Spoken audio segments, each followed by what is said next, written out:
Hi, everyone. Welcome to Office Hours. If you're watching on YouTube, you can find out more about what we do at officehours.global. Our first hour is general discussion about media production. Today is the audio day, so we have a fair number of audio experts here. So if you've got questions about audio pipelines, this is a great day to ask them. We're also going to be talking a little bit about, in gray matter, we had a little bit of a glitch in the recording, and we thought that this might be a good way for us to think about it and think about, I don't even know if we have the answer for it, but what we will do is look at the file and listen to it and talk a little bit about how we might try to figure out what happened. It's nothing mission critical. It went out today. It went out yesterday. So, but it is something for us to learn from, and we thought it would be fun to use this as an opportunity to discuss what might have caused this, and so that we can learn from it. It's kind of like I don't know if you've ever heard of a crow funeral, but when a crow dies, a whole bunch of crows will show up and just stare at it and talk to each other about it, try to figure out what happened, and then they all go about their business. And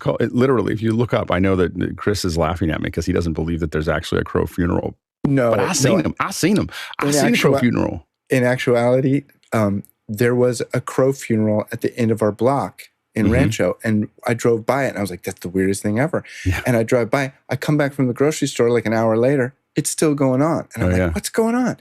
And I stopped and I looked. And I got out of the car. It was fake. The neighbors had made a fake. They had a bunch of fake little crows, and they built it in their front yard. And I'm like, "Geez, I'm living next to the Addams family. This is weird." A crow funeral tableau. Lovely. Oh my gosh, there's nothing like having a crow funeral attractor. I have a picture. I'll find it for you. That's great. All right, let's go ahead and jump into the questions. You can ask questions throughout the hour. Of course, you can use this QR code or use askofficehours.com 24/7, but right now is a great time to do it.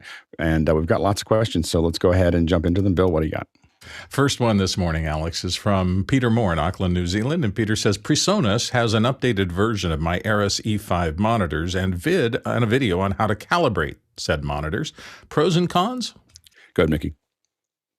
I don't have a comment on the monitor speakers themselves, but in terms of the video with regards to calibration, I think there's a lot of very good points there. It's not a comprehensive video. I think it's only 7 minutes long, and you really need like a couple of days to learn how to calibrate a monitoring system, especially multi-channel monitoring systems.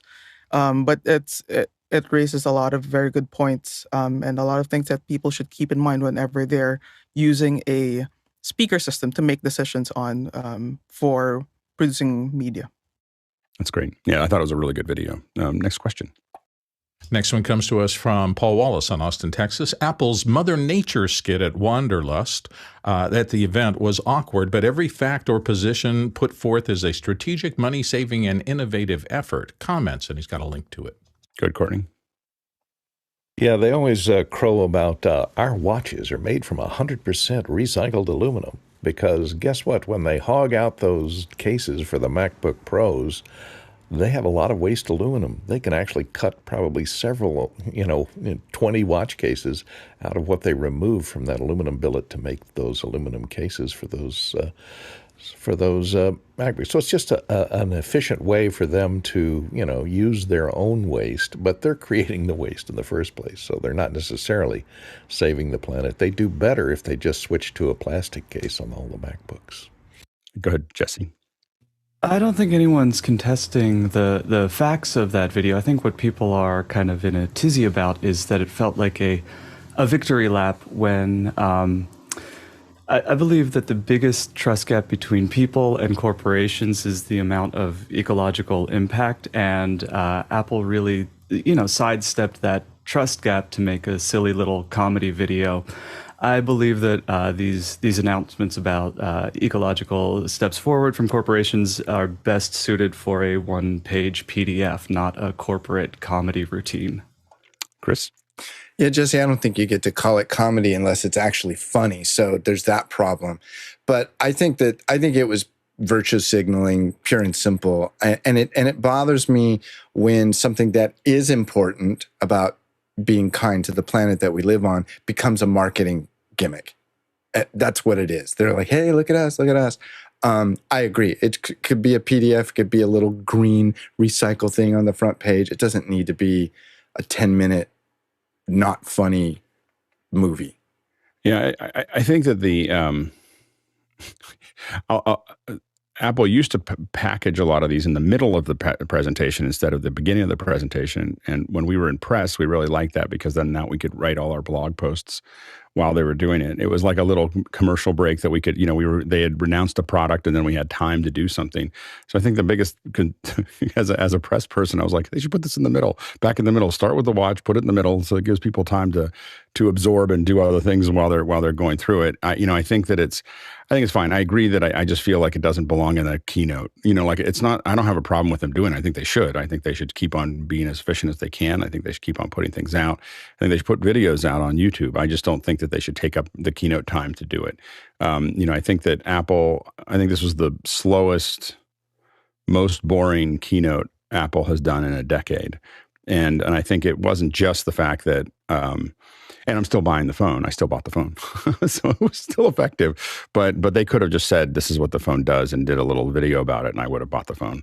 So I think that this is, I think that the problem that Apple gets into is you have this incredible platform to talk.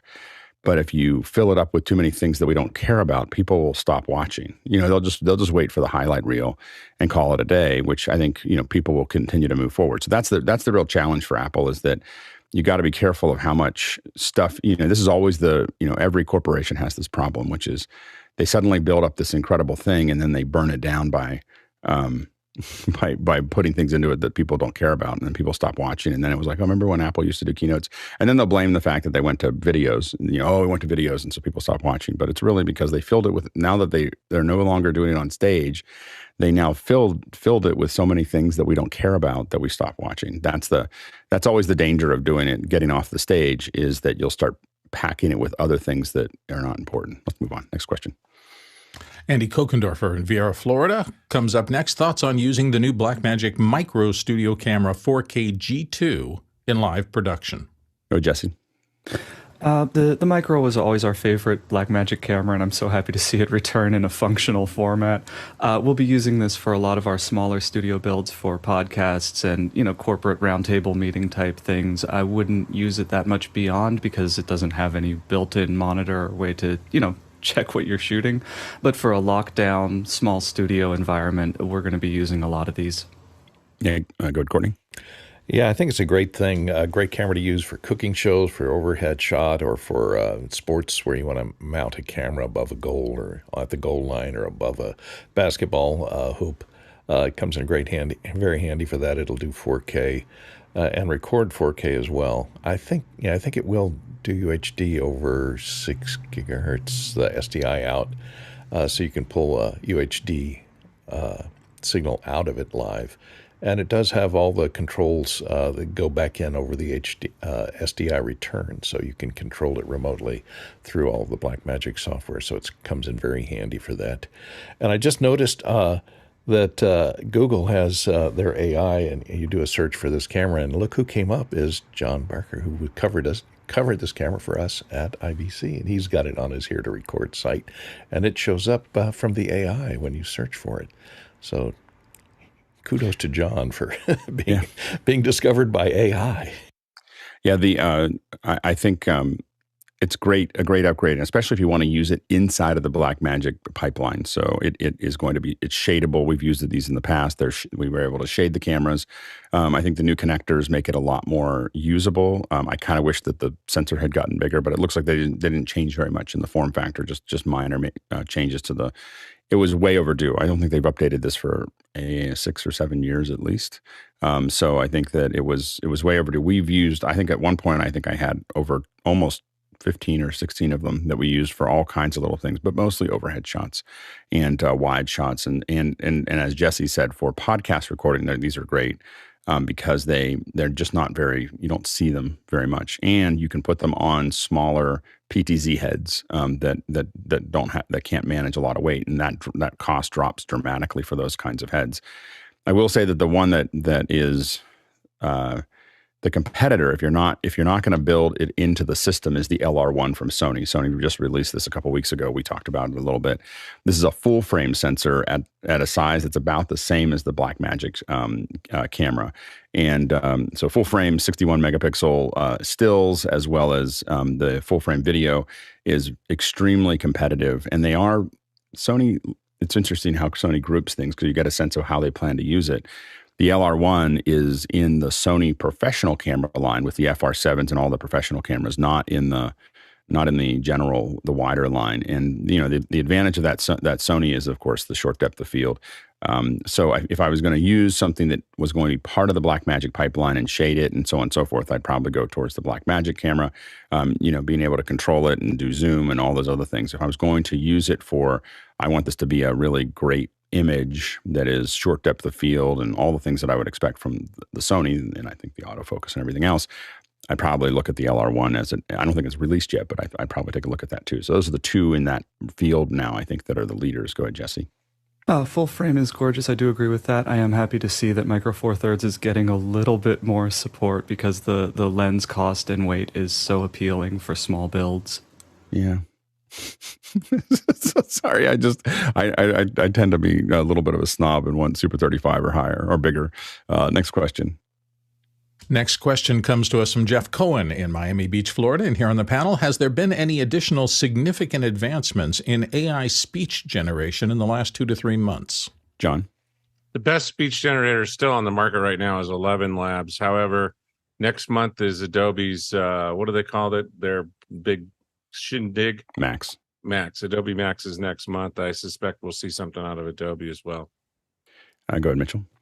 Yeah, what I'm waiting for is when they really accurately reproduce the pentameter that a human would do, like, the slight micro spaces and things like that. Sort of like when they used to quantize drum machines and they would get kind of a very syncopated, predictable pattern out of it. Same thing for AI doing voice. I'd like to hear it sound really normal. Yeah, go ahead, Bill. I can only report in from the groups that I hang out with, particularly since I've been doing more audiobook work lately, that there was a flurry of concern and everything else.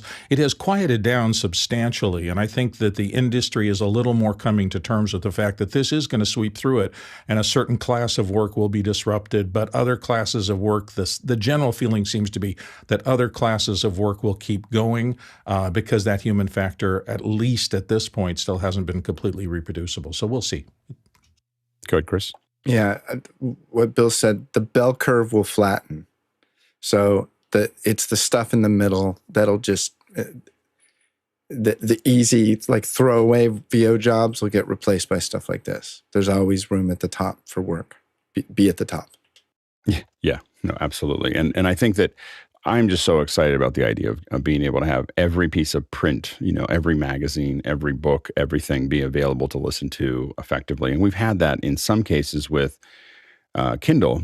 Kindle has had this in some version, way, shape, or form, but I think that that's going to build out. And I think that, I don't think that it replaces a lot of the voice actors. It does replace people doing kind of basic voiceover work and basic reads are going to be at risk, but ones that are really, that are just serviceable. Like magazines are disposable in a lot of ways. You can't, like for instance, The Economist and other things like that do every single article, and that's people right now. But I think that a lot of magazines obviously don't choose to make that investment, and it would be great to be able to sit around listening to that. And I think it also impacts. I think that a lot of the audiobooks. I've been talking to someone about it because a lot of people are trying to figure out why podcasting hasn't done as well. And one of the things that we're talking about is the proliferation of audiobooks has affected podcasting because people are filling time with podcasting, and now they're filling time with more audiobooks. I know that for me, I listen to our show, I listen to some of the Twitch shows, but most of the other shows have fallen away for me because I just don't have time. I'm listening to so many magazines. I have this thing called News Over Audio, NOAA. And I listened to that so much that it just kind of took away all the podcast time that I had, other than the ones I work on, I just don't have any time left, I think, to listen to it. I don't know where else how many pools I can clean before, to fill up that time that's there. Yeah, go ahead, Jeff. Yeah. And I think the like you're talking about, I think the live generation is particularly useful. And I already, sometimes if I'm reading an article and I need to do something, I'm reading it on my phone, I'll quickly try and highlight all the text and just let the iPhone do the speech. It just occurred to me, I'm curious if anyone has tried it, new in iOS 17 is, and I was trying to get the name of it, it's actually an accessibility feature, but actually you Listen. can, no, It's you list. can train it to reproduce your own voice. In other words, you can generate your own. Yeah, we've talked about that a little bit. It's 15 minutes of it, and it produces a relatively useful version. It's not, I wish Apple would let us, like if you're going to go do that path, we know that with more samples, it could get much better.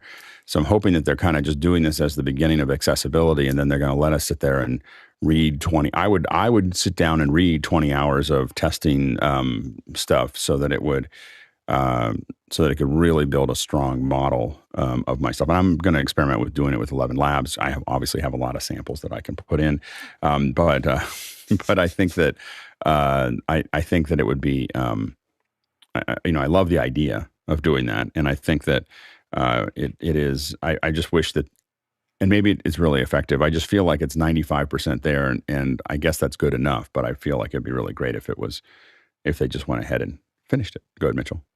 It seems to be finding its way into the production workflow because I'm getting more jobs where I'm getting a scratch track from the producer that's been done with an AI voice just to get it in the ballpark before I've read it. And then they just want to make sure that I read it in a similar time. So following a AI scratch track is interesting.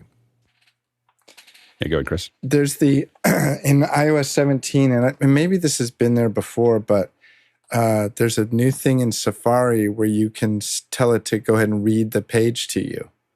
I just found it last night. No, that's what I was talking about that I use, and it's been there for a while where you can just... But you were talking about it uses your voice, yeah?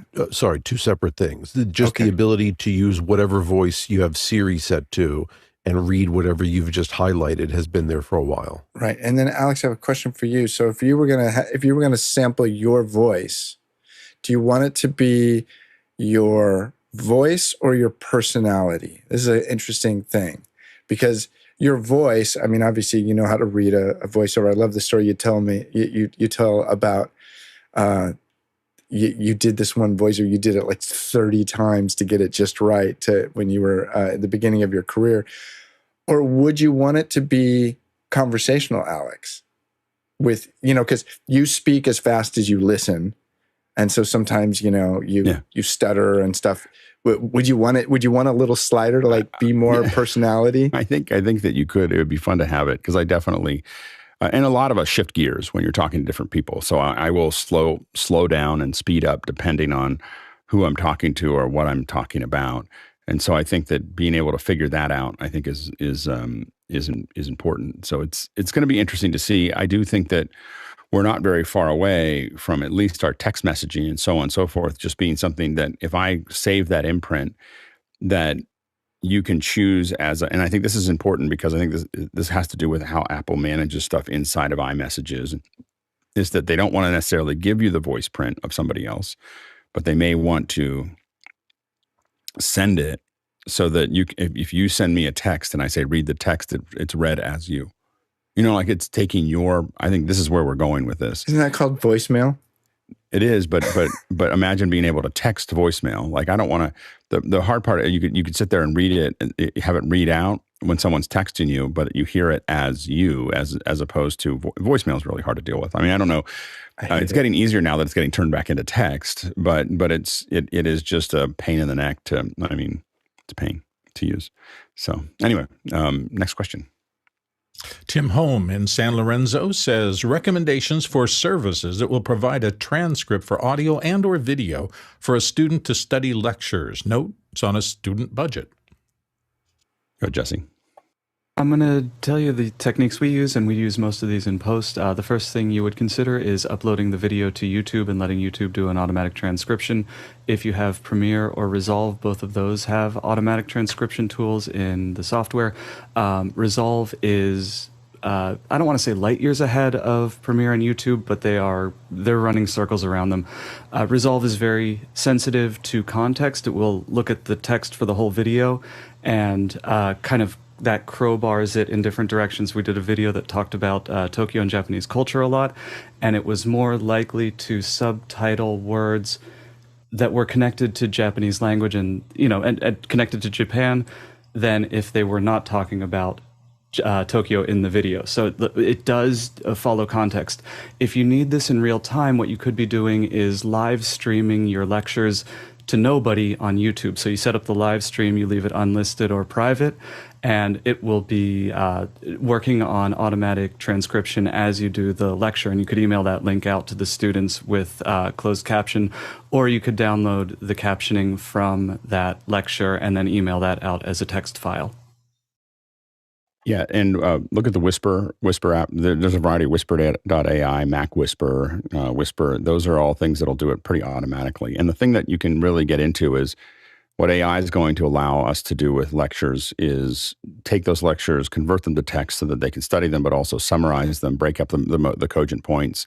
Like it'll just dice this whole thing, dice the lectures up into things that the students can look for and even make it searchable. And I think that those are all things that are on their way to being useful. And the reality is, I'm just going to keep on coming back to it, that the lectures are not particularly useful. just so we're all on the same page. Like we think that lectures are important, but what educators need to really think about is how to produce videos. Like, how do you produce videos that talk about the subjects you want to talk about, even if it's just you working with student assistants, and so on and so forth. But anything you're doing year over year should be provided. I mean, the lecture, then turn your lecture time into Q&A, and I've been doing that for now. I was talking to somebody about it, almost 30 years. Like, so when I was teaching at San Francisco State, what I did is I had little videos that I would give, little quick times that I would give people of how to do something. They were 640 by something or other, but they would tell something, and I'd give them to the students. Say, here, watch these, and then we would do projects. And at the beginning of every show, at the beginning of every class, we would do exactly what we do here in office hours, which is that, what are your questions? And people would we ask questions, and we would answer all those questions, and we get about 40 minutes into a class. And then I'd say, okay, there'd be 10 minutes of new things that I would talk about. And then we would go work on it. They'd work on projects. And then near the end, they'd ask some more questions. And then they had homework. And then they'd come back with the homework with more questions. And, it was much more effective than me sitting. And I did like the first term, I did the standard lecture process. Well, kind of standard lecture process. And it was just not very effective. And they learned twice as fast. Like it was. And that's the seed that became Pixel DV Garage and Pixel Core and Office Hours was this lectures don't really work. Go ahead, Chris. I was going to mention something, and I got totally distracted. Were you doing 640 by 360 or 640 by 480 videos 30 years ago? Yeah, it would have been almost 30 years ago, 1996, 1997. Okay. So I got totally, because most people were doing about 320 by whatever. You could do them at that size. I know you could, but if you were sharing it. No, but it was all in person. Like I handed it to them on a drive. Like I wasn't uploading it. These were classes in person. So I was handing them they passed a thumb drive around, or a little hard drive around. It wasn't a thumb drive back then. It was on a little hard drive that they would pass around and put it on their computers. So, and watch them. So anyway. Okay, I can't remember what I was going to say, but I got stuck on that. Sorry.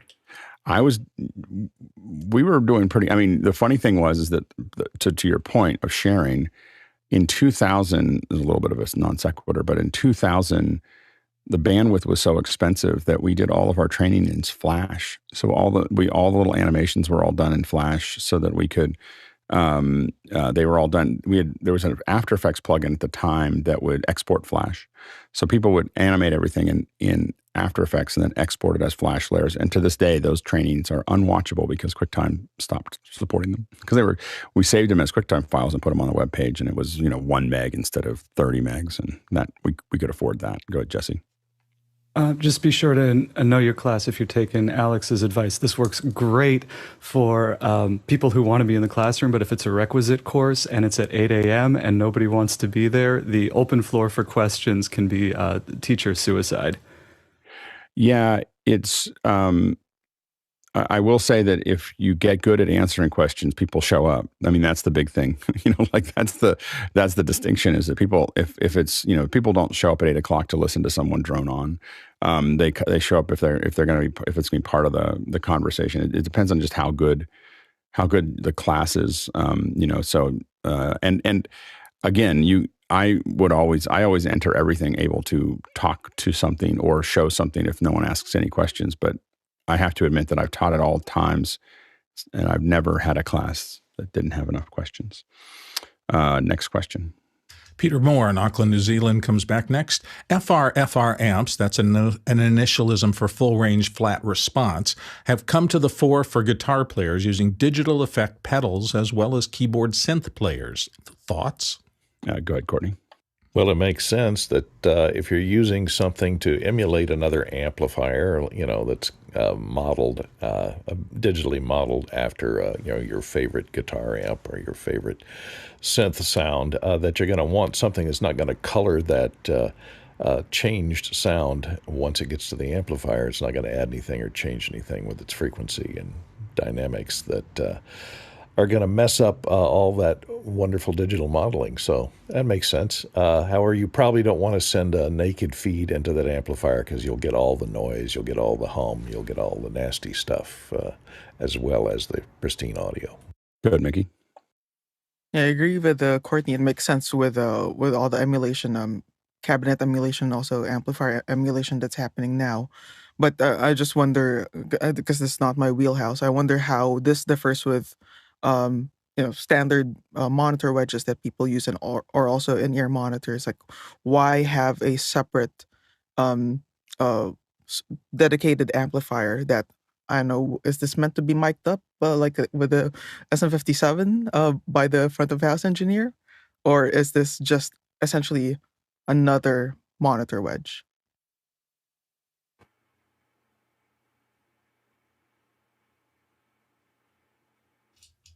Sorry. Go ahead, Chris. That was amazing. Mickey, I've got a lot of computers here. I was setting up for the second hour, and I was like, I suddenly realized I was in the wrong keyboard, and I was testing audio, so my mic was off, and it's all set up for this can never happen again. Go Chris. Mickey, it may be just for like a rehearsal space. Like if you want to really listen to what the output of that amp emulator is making, you'd want a full range, full quality speaker and amp so that you'll know what's actually getting to front of house when you go to a show. It may not be actually for like a smaller setup where it's just the guitar player or the keyboard player listening to it, essentially. Getting guitars to sound the way guitars want to sound and the way a guitar player wants to hear it is forever a problem. Most of the time on stage, they have the amp behind them. I always say, I'm like, do you have like ears on the back of your ankles? Like, how do you know what this sounds like? Why don't you guys put the amps in front of you so you actually hear it? Anyway, it's weird. Go ahead, Courtney. Yeah, I think this kind of a setup would be more for like the lounge player, at the Silver Swaro at the Holiday Inn or something lounge, where they're just going to have it's a cover band thing, so that they can sound like any of their favorite bands and cover. Next question. Douglas Carmichael's up next. Carl Palmer, the ex-Emerson, Lake and Palmer drummer, is touring with the Behringer Wing at front of house. What have your experiences been with Behringer's support? Would you trust their support in a critical touring application? Good, Mickey. I think with the Wing, I know a lot of people, even up to now, that there have been issues with the Wing product line, and it's been taking months to get their unit serviced. Even people here in the Philippines, where Music Tribe is based, it's taking them months to get their wings repaired. On the other hand, if it were like something like an X32 or an M32, an advantage if they were using those mixers instead is that they're everywhere. So if something happens to their unit, they can go to the nearest rental house or even house of worship and find stacks of X32s that they could rent out. Go ahead, Mitchell. Yeah, I agree with Mickey. Behringer would not be my first choice if I were doing front of house on a tour. I'd be more like Digico or Behringer. I think I'd go Digico. Next question. Chester Sweeney in Las Vegas says, does the Zoom F6 field mixer maker make anything that competes with the Scorpio or the 888 by Sound Devices? Go ahead, Mickey. And similar to what Mitchell was saying earlier with Behringer versus Digico, it's totally different markets. Those products or those companies are aim their products towards totally different markets. With the Sound Devices gear, even from the very first step of the signal chain, the preamps, the Zoom recorders are, they're decent. They get the job done, but I would dare say they would never compete at the level of the preamps of Sound Devices, and everything else from usability to fidelity to all the routing controls. It doesn't really match up. Good, Courtney. Yeah, I'd say if you're going to use all the DSP availability on the Sound Devices stuff, the Zoom doesn't have any of that. However, Zoom does have pretty quiet preamps on the F-Series. If you use the F-Series, the F8 and the F6, and they also have their control software that runs on a phone or a tablet that you can use to actually see your levels and control your levels. I think there was a problem with the iOS app for the Sound Devices. You could see your levels, but you couldn't control them. Maybe they've changed that since the last time I looked at it. Their Wingman software. But I like that about the Zoom. It has a little Bluetooth interface for it so that you can control it remotely. And the preamps are not that bad. Look at Curtis Judd does a comparison between the Mix Pre series.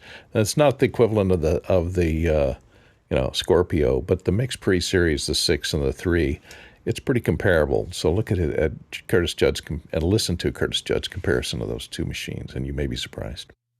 Next question. Håkan Fors in Stockholm, Sweden says, any thoughts on what is coming in NDI 6? What are you looking for? Roberto Musso will demo the DLZ Creator from Mackie, the first audio hardware product to integrate NDI technology, tomorrow on YouTube.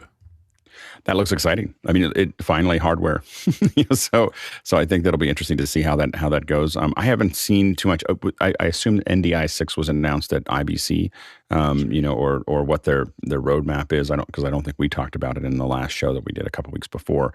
So it'll be interesting. I don't have a lot of other details related to it, but we should check that out. But I think that it's a good place for Mackie because I think I don't hear that brand very often anymore. So it just doesn't come up in conversation. So I think it's good for them to find somewhere that is a vertical that they can stake out. Next question. Sharif in Oman has the next question. As I am preparing to establish a new setup for remote guest interviews, I would appreciate recommendations on the most new and reliable systems currently available. I'm aware of several existing solutions, including ZoomISO, Epiphan Connect, and vMix. Go, Jeff. Well, Descript, sorry, I don't know why that's showing. Let me switch that. But Descript just acquired or merged with Squadcast. And it's a really interesting partnership. Squadcast was already one of the top in terms of doing exactly that. And now what's interesting is the integration. And it's still not complete integration right now, but they're migrating. So right now Squadcast is still a separate website and account, but the accounts are merged and your Descript plan covers your Squadcast interview times. In other words, if you have 10 hours with Descript, then you have 10 hours that you could also use, not both, but one or the other, or 10 hours of remote interview time. And the integration, of course, is going to get better. And basically, you do your remote interview, and then you now have that in your Descript project. So very cool. And does Squadcast do video or is it just audio? Both. So you can see the person on the other side. Absolutely, yeah. Yeah, and it's doing like a It's doing local recording as well as streaming it and storing it to the server. And is it recording both of video and audio locally? Yes. And it's interesting. And it would be interesting to see if it does. Like a Source Connect, sort of. Yeah. No, because I think that's a lot of us, because it was announced, a lot of us have waited for Zoom to do double ending, but we're kind of giving up that it'll actually come out. So we're looking for double ending solutions to make that actually work, because it is important. It's actually possibly related to what we're going to talk about in the second hour. Go ahead, Mickey. I think there are multiple ways that this question could be parsed. Like, what is the intended workflow? Is this meant for live? Is this meant to be able? Do you need to transport broadcast quality signal to the opposite side, or is this something that would be posted in the traditional sit-down interview world where it's being recorded?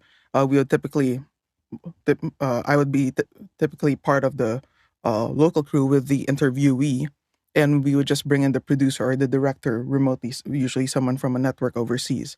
And that's typically done with nowadays Zoom, but even back 15, 20 years ago over Skype.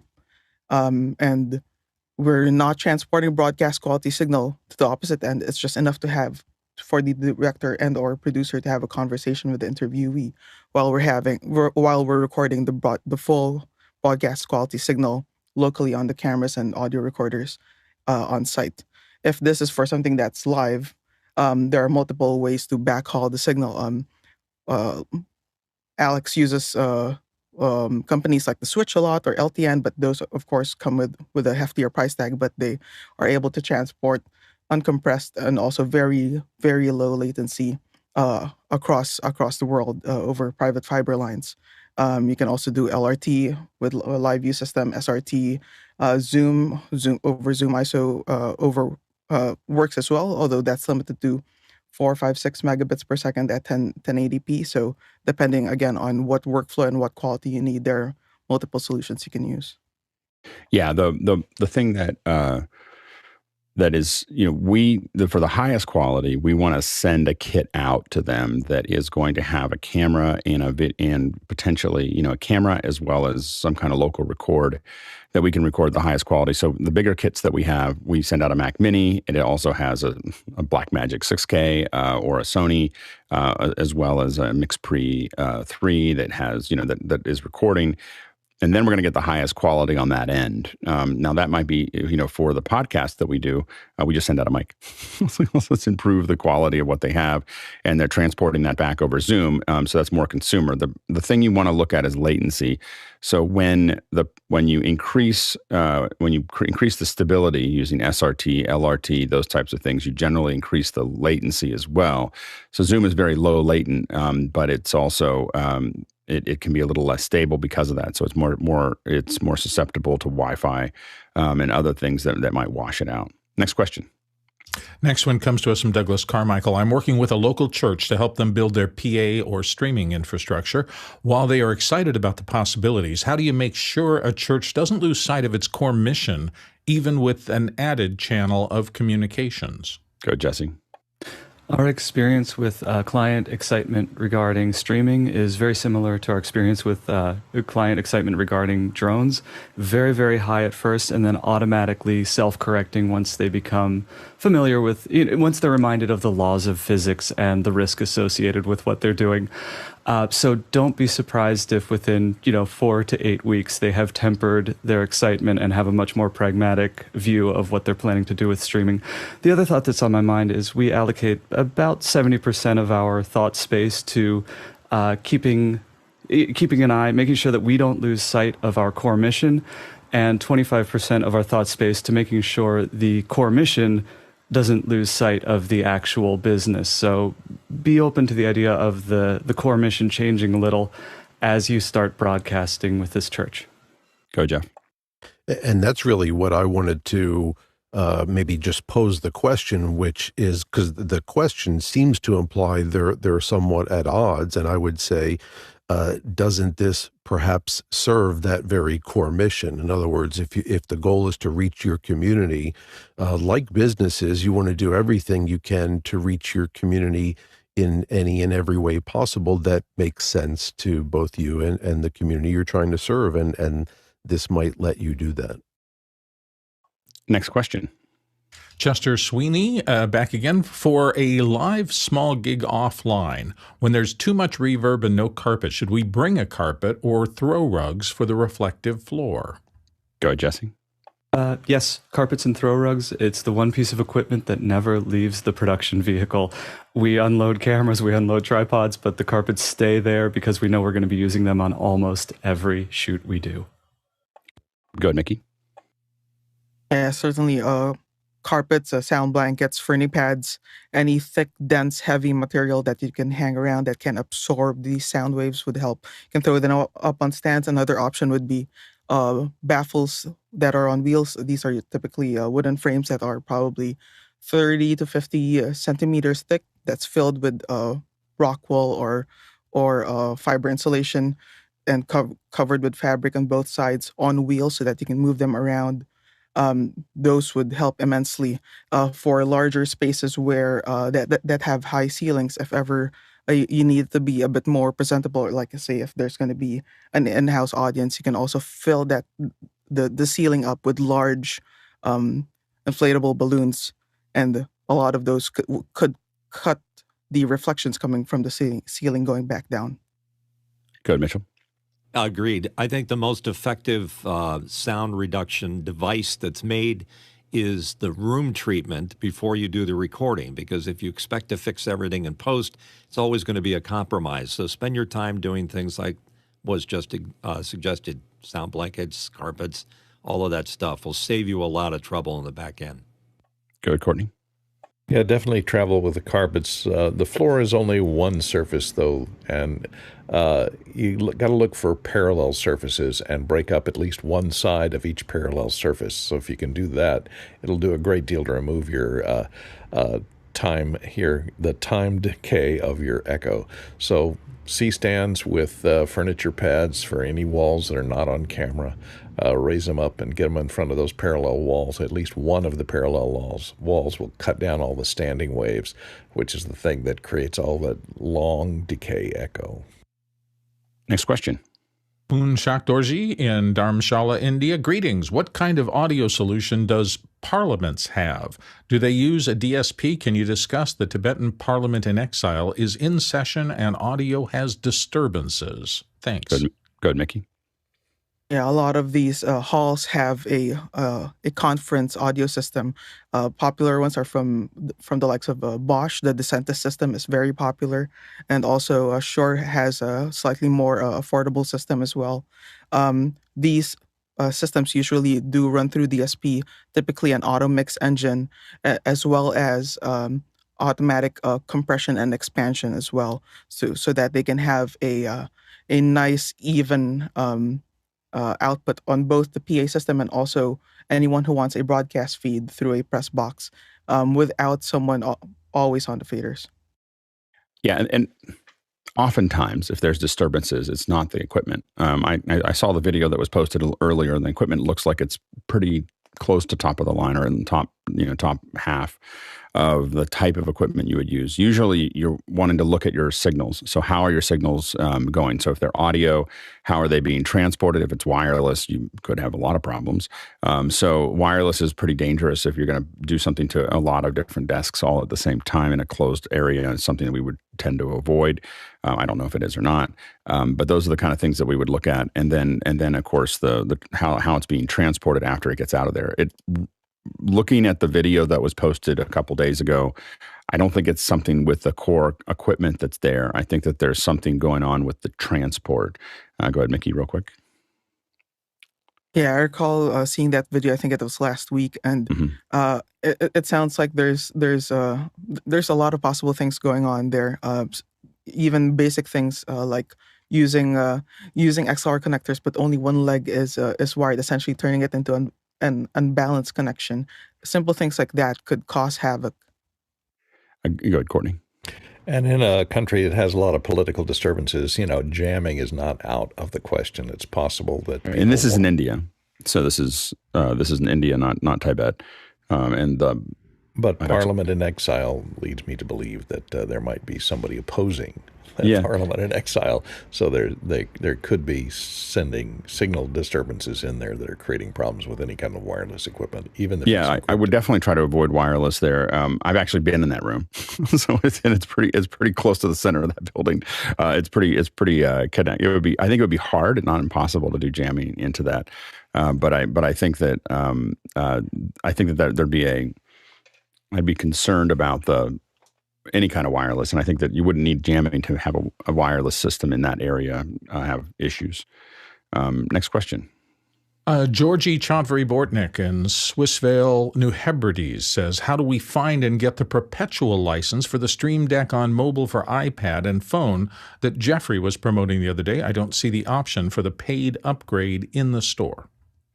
I don't think it's there. So I don't know if I think Jeffrey might have gotten into something that was grandfathered in or something like that was part of that. I don't think that that there is a way to do that. So I apologize, but I think you're missing it because it's no longer available. I think it was there for a while. I think it was $8 or $6 or something like that. But they, like everybody else, I think have moved to a subscription model. And so if you haven't already purchased it, I'm not sure that you can. I think when you upgrade, you'll need to go to the subscription model. Next question. Jeff Francis in Columbia, South Carolina says, using Stream Deck and Companion, could I send keystrokes, page up and down and arrow keys specifically, to an iPad either via Bluetooth or Wi-Fi? Go ahead, Mickey. Jeff, I'm assuming this is for doing page flips on your digital sheet music. If so, I would probably recommend looking at, there are a bunch of either USB or Bluetooth-based foot pedals that would allow you to do page flips. I know with apps that I use, such as Scriptation, I'm able to flip pages on my script using a foot pedal. But if you really want to do something with Stream Decks and Companion, you can probably figure out something with Arduinos. Next question. David Brady in New York City is up next. What's the preferred method to store microphones? I have a few that aren't in circulation, a Heil PR40, Tascam TM80M, a Sennheiser 416, and others, and want to ensure they're treated well. Go, Jason.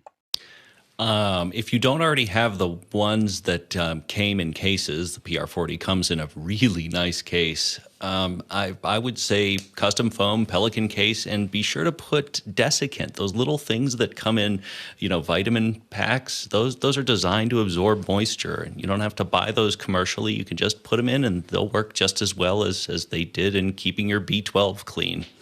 Jeff? Yeah, that's first and foremost is typically going to be the case it came in. If you have that, of course, it's made for it.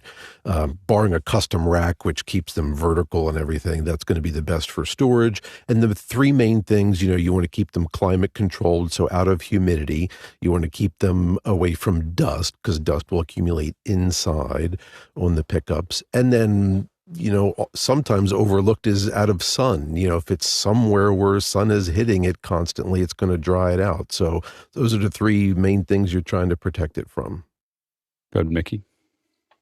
Yeah, definitely for long-term storage. I agree.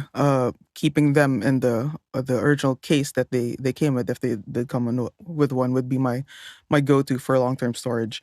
And Philippines being super, super humid, we keep our microphones in a dry box if we're not going to use it for long periods of time.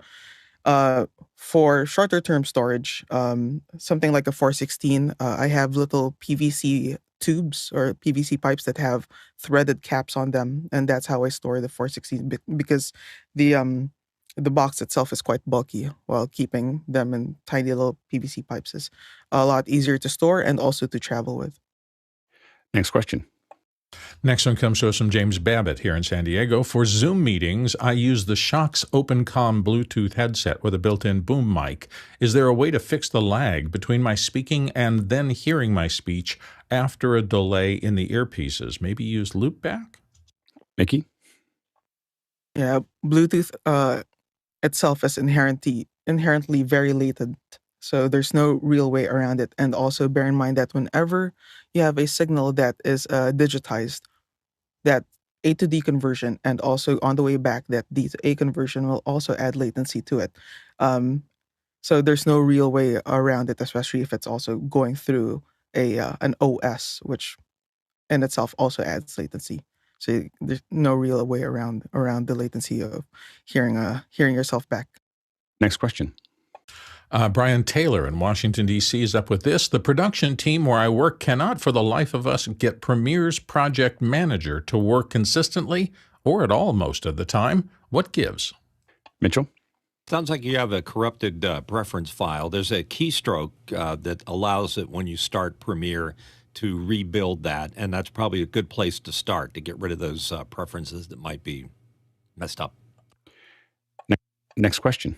Håkan Force again from Stockholm. Can you use pre-installed SMPTE 311 cables for networking and NDI? Football stadiums here in Sweden usually have SMPTE 311 cables pre-installed to all camera positions. I don't think so. I don't think that you can use those that way. It could be the case, but I think typically those are not going to be the same transport methods. So I'm not 100% sure about that, but I don't think that that'll cross over. I definitely wouldn't try it for a mission critical event. Next question. Chester Sweeney's back from Las Vegas with this one. Soundcraft versus Mackie. Who makes the most bang for the buck's small mixer? Go ahead, Mitchell. My personal choice is Soundcraft, although I'm watching very carefully to see what's going on now that Samsung has bought Harman, and they fired a lot of the original engineers that work Soundcraft. So perhaps they're going to be slipping a little bit, but we'll just have to see. Behringer XR18. That's where I would go with that. Go ahead, Mickey. Yeah, I would say either the Behringer X32 line or M32 line, or the Yamaha DM3 or DM3D line as well. Yeah. Next question. Jens Olsen in Sandpoint, Idaho. What does everyone think of the new T-Series moment lenses for the iPhone 15? And he's got the link there. Go, Jesse. I think they're fun little toys. Why not enjoy them? If you're on the Pro or the Pro Max, it's really hard to justify add-ons because the lens range is so broad. But have fun, enjoy it. The moment lenses in general, the glass is actually really good. So I haven't looked at these ones specifically for the 15, but they do make a difference, and they give you focal lengths that you are not going to be able to get with the phone. And I've been very successful using them on larger kits, and it just gives it. There's something about going through that glass that gives it this kind of buttery feel that you don't get from the phone. The phone is a little bit more clinical, and the moment lenses add something to it that I find very pleasing. So we've used them on a bunch of projects. Again, I haven't used these ones yet, but I have a relatively large collection of moment lenses. Next question. Håkan Force is back from Stockholm. In my last live stream, the stadium sound was very loud. The auto mixer for the commentators stopped working, and I got an echo between the commentators. Recommendations? Go ahead, Mickey. My theory with that, I assume it's because of the bleed of the in-house PA system going into the non-speaking presenters' microphones. My theory with that is typically if the auto mixer is having difficulty, you may have too much dynamic range compression on your channels, meaning the actual person speaking, their voice is being brought down because of the compression, while the other people's microphones are being opened up because the signal is not nearly as strong to push those other channels down. If that is not the case, then as actual faders work. If auto mix doesn't work, use your fingers. Good, Courtney. Yeah, before auto mix, most of the time, and especially in Europe, they use these Coles lip mics like the 410 or 4104B, which you hold right up. It's a noise canceling microphone. It keeps you an exact distance away from that front capsule, and all the other reverb and sound comes in the back side of the microphone and cancels itself out. So it gives you a very clean. It's used for a lot of commentators in European sports stadiums. I was just looking at it. My kids were like, "What mic?" We were watching Ted Lasso, and they're like, "What mic is that?" There was a lot of confusion there. And again, it really depends on the mic and how far. There's just a certain physics of how far that mic is away from your lip, and those lip mics are about as good as it gets as far as how close you can get to the mic. Next question. Peter Moore in Auckland, New Zealand. Sweetwater just demoed this synth, and he's got a link below. Pretty cool. They're using an AVIO keystep keyboard, which I have. Nice. It's a 1K multimedia model. Thoughts? One for audio night? Good, Jesse.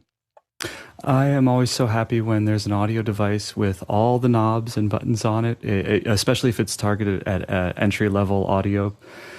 Just because it's so important to feel that physical switch so you can learn the difference between a square wave and a triangle wave and all the different types of adjustments you can make to your digitally created audio. I also really like this video because they jump in with both feet. The demo that they give at the beginning is a real wall of sound experience, and I was enjoying that very, very much. Next question. Next one comes to us from Jeff Cohen, and I believe it's for John Preto. John, in your use of 11 labs, what's the rough minimum minutes or hours of sample speech you need to provide for quality results?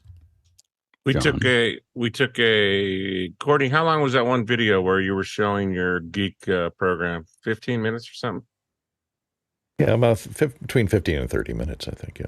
Yeah. So we just take YouTube videos or, anything 15 plus and they come out fantastic. I'll definitely play with that more. I think I like the idea, though, of it being somehow inserted into my operating system. So that's what I'm excited about with what Apple's doing. But I think the 11 labs is useful there. Next question. Håkan Forsback again from Stockholm. Any recommendations on rain covers for custom camera rigs with larger monitors and video transmitters? Mickey? Porter brace is an industry standard for decades now. They make covers for all sorts of equipment from a variety of manufacturers. And if you really need something that's very, very custom, they do that as well. Good, Bill.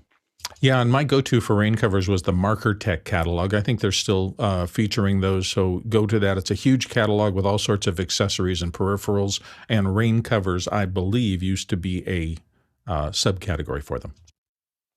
Next question. Robert Sababady in Poland. I just wanted to say that I like the way this season is being cut. Nice job, back-end crew. I think he said session, but session. And I think that this was from yesterday. I think it came in on our through the thing. But I think that Richard did a great job, and I think that Michael Smith's doing a great job today. So he's following along. But I think this one we're referring to yesterday's, and so it was. So I think that it was good, and everybody's getting better. Michael's doing a great job today. Richard did a great job yesterday, and if you're interested in doing those kinds of things, let us know. Next question. Peter Moore, Auckland, New Zealand. A lot of my YouTube vids I have watched have AI voiceovers now.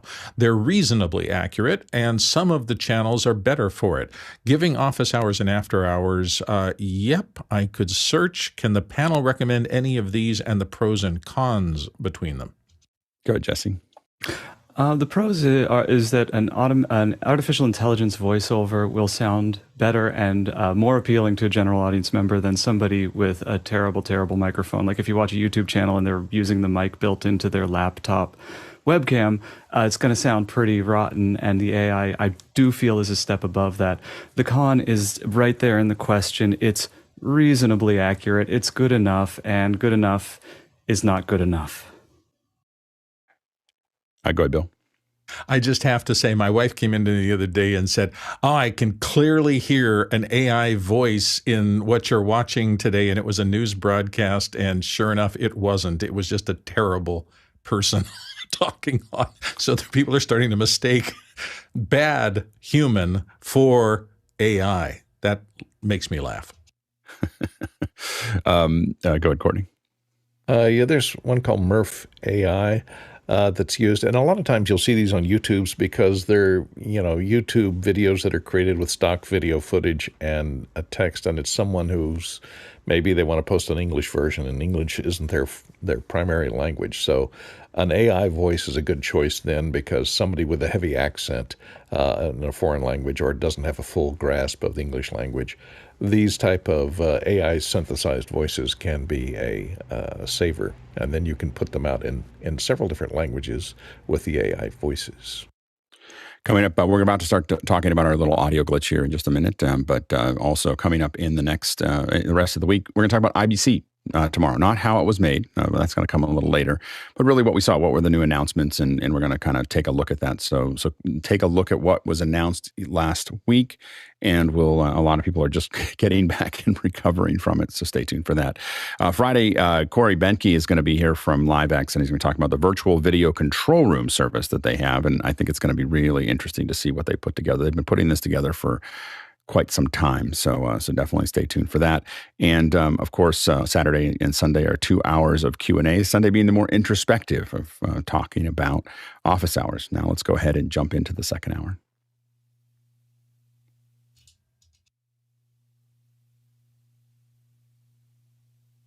And we're back.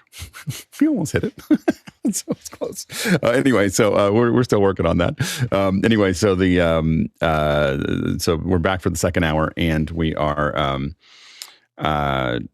talking a little bit about a glitch that we saw in something last week in a recording. And again, the reason we wanted to bring it up is because one of the advantages of doing your own stuff is that we can talk about it, a lot of times, and there was no one at fault as much as just we're trying to dig up, what actually happened. And what I thought would be interesting here, and you can throw questions in, and this is an experiment to see if bringing up things and talking through them is something we want to do for second hours. But basically what we're doing is we're recording, and I'm going to play it out for you here in a second. But we were recording podcasting. Now, how we record those podcasts, of course, is that we record them on our side through Zoom. So we're using Zoom as a transport, and so we have we're recording one side locally, but the remote person is coming in over Zoom. We record both those channels. We don't record on their end, so we don't know where. If there's something wrong, we don't know exactly where it is. Now, I'll talk about the pipeline in a second, but I'll play this out for you and see if we can't get this working here. So let me cut to this and see if I can do this here. And I'm going to go to full screen so I can see it. And I'm going to turn up the audio, and hopefully it's not too loud. And so let's see here. Let me grab, and I got to change what mouse. I don't use continuity because it drives me crazy. So I know that I probably should. Let's see here. So you should be able to hear it through here. Some of it will be clean and some of it will not, but but we'll talk about that when we get to it. So, all right. Let's see. Let me know if you can hear this. Nothing so far. You can't hear that? I No. can't hear that. Oh, this is because of hold on. Sorry. This will make my thing sound a little odd, but this will work for what we're trying to do here. Nothing audio, and the video feedback looks like it's breaking up. Feedback, maybe? Feedback. Well, things are getting squirrely looking in the text of the screen. So I was thinking video feedback. Is it being looped into itself, maybe? No. Anyway, so let's see. We tend to think that's... Can you hear that now? Okay. Nope. Oh, nope. I can't. Yes, You can't you're on the because- left and it's on the right. Yeah, so I had to split it on that output there. So, Bill, you can't, if you're listening to only one channel. Yeah, I'm in mono, so yeah. So you'll hear it here. So let's listen to it. We'll only listen to it for a second, and then we'll go from there. Welcome to this episode. Oh, I just somehow reset that thing there. So let's go back. Okay, here we go. Imagination is guided by our experience here on Earth. It's a small rock. We tend to think that's pretty much what there is out there in the universe. So many of my colleagues think that anything we see in the sky must be a stone. And I call that the Stone Age of science.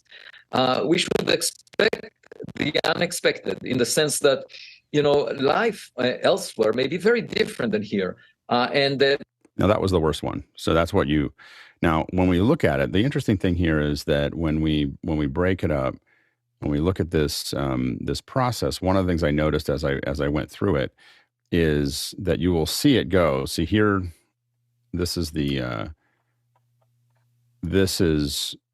normal waveform, and this is the waveform that we got. So I was analyzing the waveform, and this is important as, so I look at waveforms pretty quickly if I have a problem, because they start to, at least I start to observe what a problem might be. So what it really seems like is somehow it is scrambling, what's coming in here is the waveform is getting scrambled here, where you can see like it almost matches up to what the other things look like here. Now because there's other ways that this can happen. So if we look at one of the things we look for, what I was looking for when I went into the waveform, was oftentimes we'll see a loss of we'll see a loss of bits themselves. So the bits so you'll see a waveform like this, and then you'll see a gap like that. And these are lost bits that are coming in. The packets got lost, and that's not what we see here. And so that this is something we kind of know of. Now let's talk a little bit about the pipeline that we actually had here. So let me go to, let's see, I think I can go to this one. Let's make sure that I can do this. Yeah. So just to kind of give you a sense of the pipeline that we have here, is that on the user side we had, and the mic was actually, I'm not sure what mic they had there. I'm not going to guess that right now, but it's a USB. I'm sorry, not a USB mic. This was a XLR microphone, and I don't think that's. I believe it was a Rode Pod mic. Oh, Rode Pod mic. Okay, Rode Pod mic, and it went into a Scarlet, which, as you know, I will immediately blame. So anyways, it went in doubt. But it went into a Scarlet here. Now, one thing that we were not able to find out is that then we have a laptop, and what we don't know, and this could be the most important thing, is what happened here. Did the Scarlet go directly into the laptop, or did it go through a hub? And that's something that we won't want to grab onto there. Then, of course, this goes via Zoom across, and on our end, this goes. It comes into a Mac Mini, and then it is over Dante now. It goes to a couple different places, but the one that's most important is that it does DVS, Dante virtual sound card to the recorder.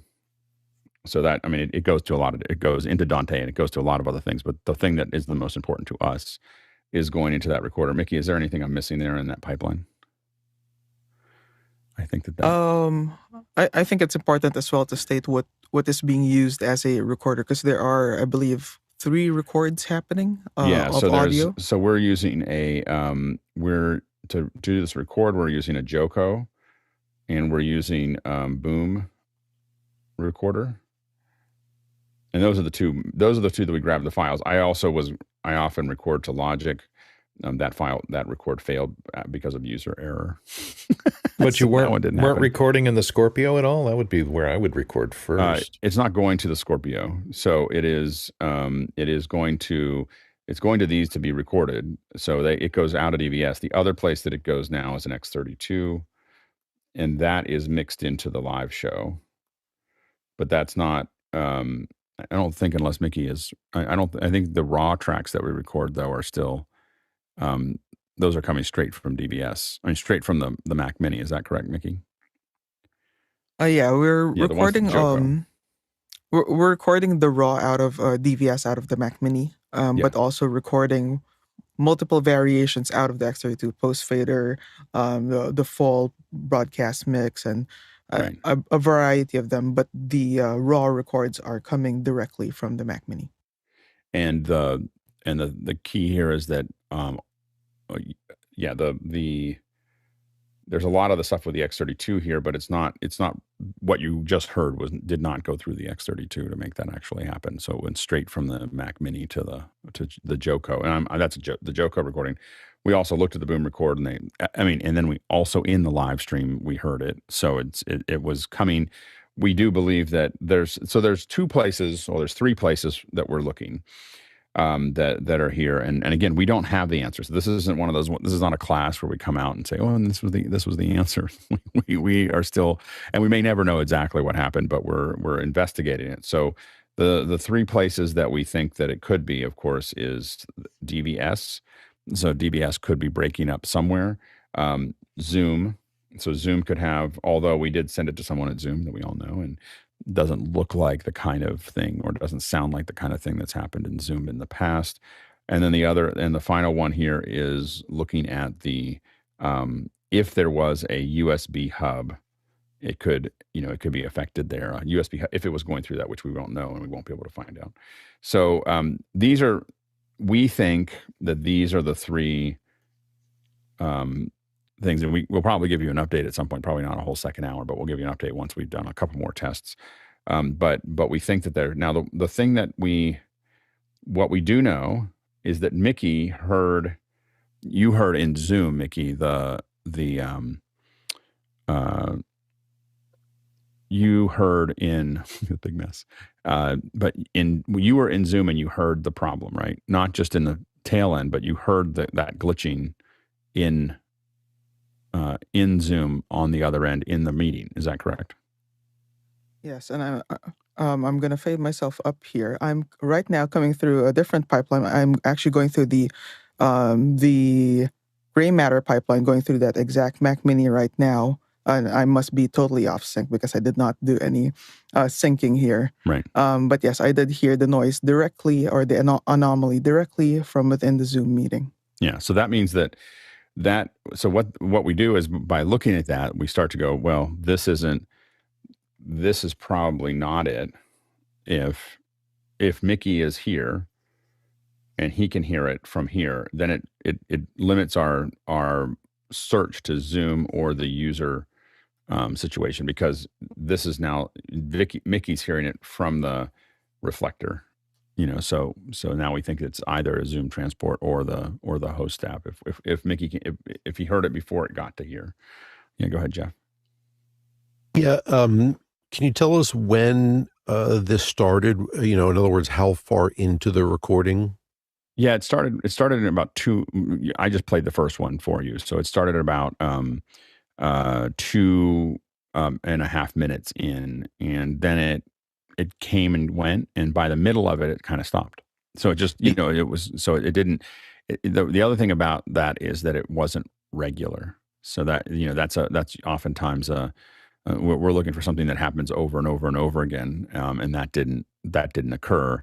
And again, because Mickey heard it in the Philippines, it's not our connection, it's not. So, but it could be his connection. I mean, it could be something that's on his connection. It's just that the reason that we are not sure about that is because it is not, it's not a, I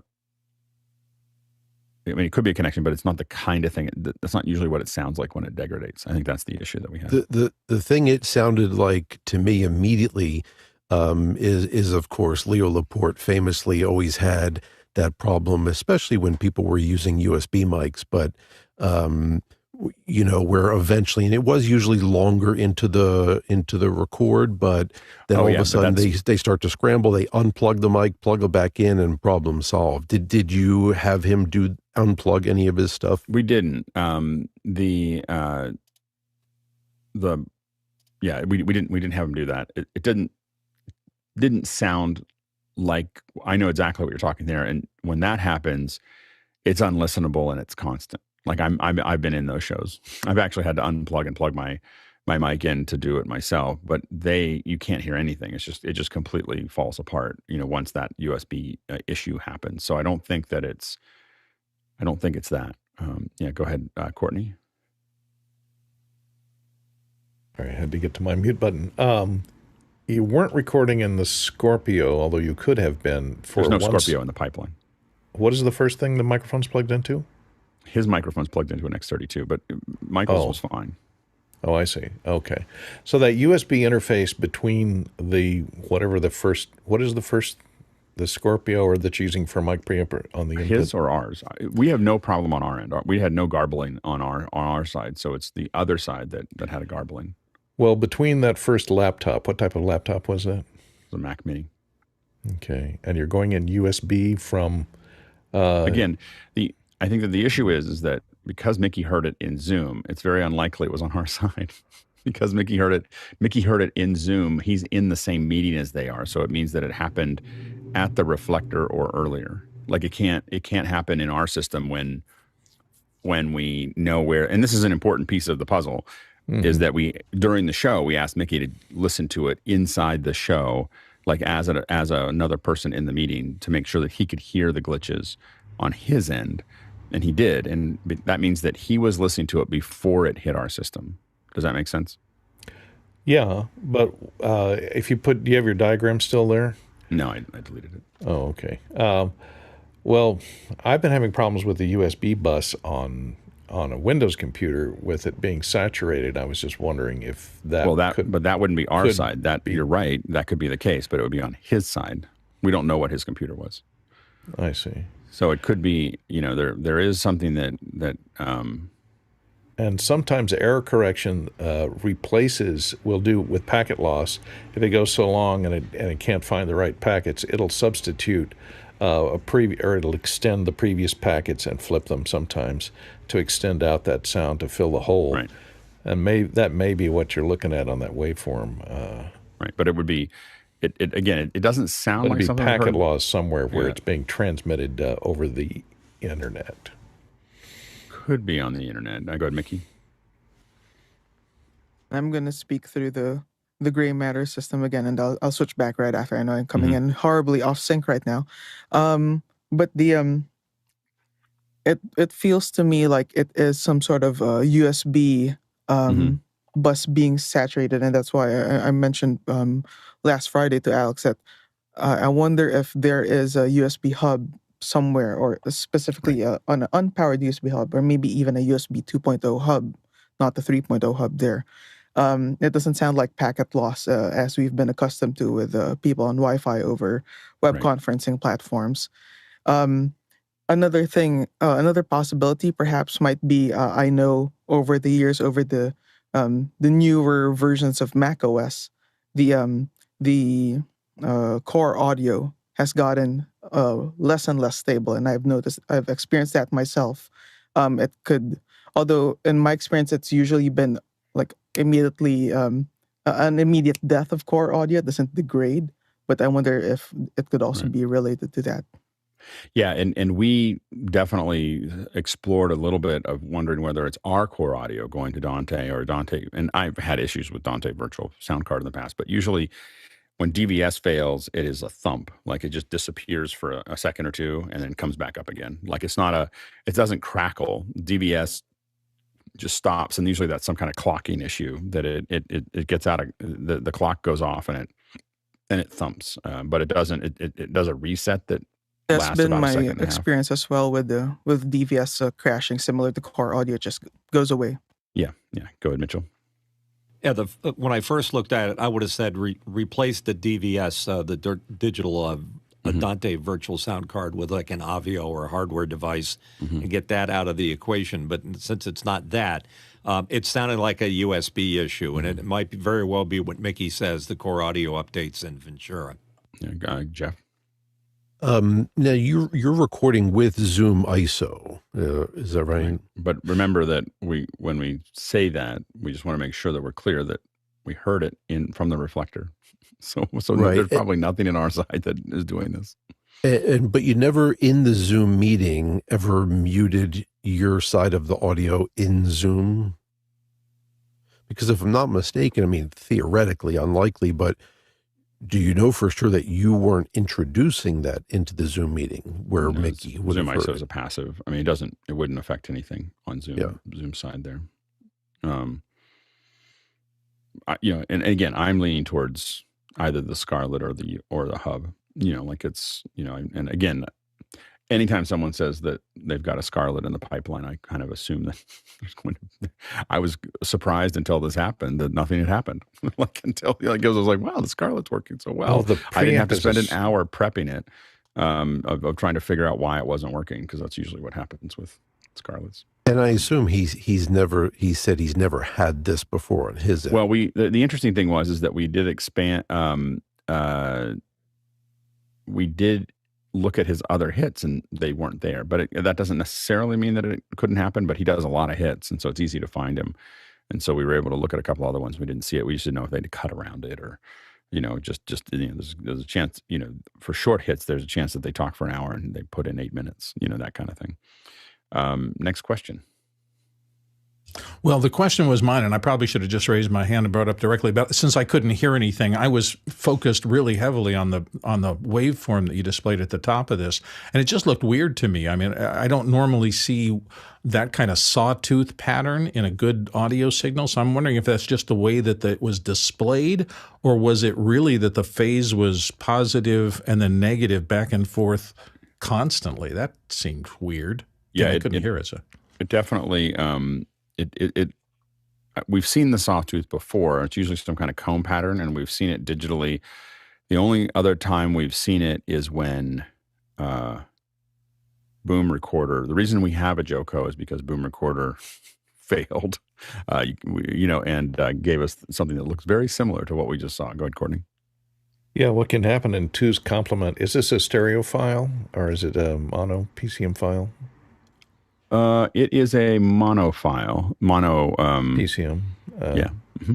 Yeah, when it stores it in two's complement, what happens is for each sample, the top bit, the most significant bit is the sign bit. And so that determines whether it's a positive side of the waveform or a negative side of the waveform. And when you showed that waveform, you'd see modulation going up and down on the positive side, and then a bunch of modulation going, down there on the right. If you zoom in on that area, I don't know if you can. I can't. I don't just know if I can. expand your timeline a little bit. Yeah, it's just a weird looking waveform. Yeah, so it's positive, multiple samples only positive, and then multiple samples only negative. It could be something's overflowing. The A to D converter is overflowing into that the top bit, into the 24th bit, and is causing it to go negative when it should mean keep going back and forth positive. So it could be a A to D converter problem, overflow problem. Right. Go ahead, Mitch. Yeah, that's not an analog issue. I mean, analog waveforms can't do that. It's definitely digital. Not an analog issue. It's just definitely disjointed there. Next question. Next question comes to us from Douglas Carmichael. Could substituting a Digiface Dante unit or AVIO for DVS help? Mickey? I think I feel pretty certain that the glitch is happening on the remote contributor side. It certainly feels that way to me because I heard it directly from that presenter over Zoom. So I don't think migrating off of DVS to a hardware interface would change that. Next question. Next question comes from Ron C. Robles in Mexico City. Did I hear the glitch on the YouTube stream also? I think at the moment that the guest was on Wi-Fi. Mickey? Yeah, the glitch also did go out to YouTube live last Friday.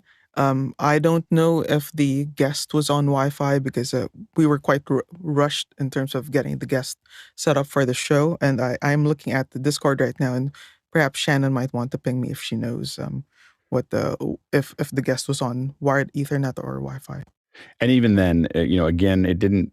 I don't think it really presented itself as a Wi-Fi. That's why we're talking about it here and bringing it up and talking through it. Is that a lot of us have heard a lot of these things, and the funny thing is that looking at these things, this is where I feel like you learn the most is when things go a little awry, and you have to dig into what happened. A lot of folks. I know that I had an issue where we had, this is not related to audio, but we had green screen. And I was so particular about how I shoot green screen that I realized the folks in my office didn't actually know how to pull green screen.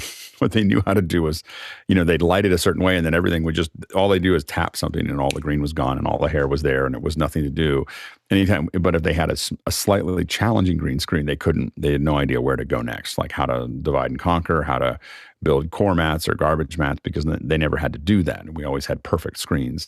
And so I think that sometimes, having an example of something to dig into and think through what those processes are helps us in future events. Let's go to the next question. Next one is from David Brady in New York City. A while back, I used to see this from time to time at work.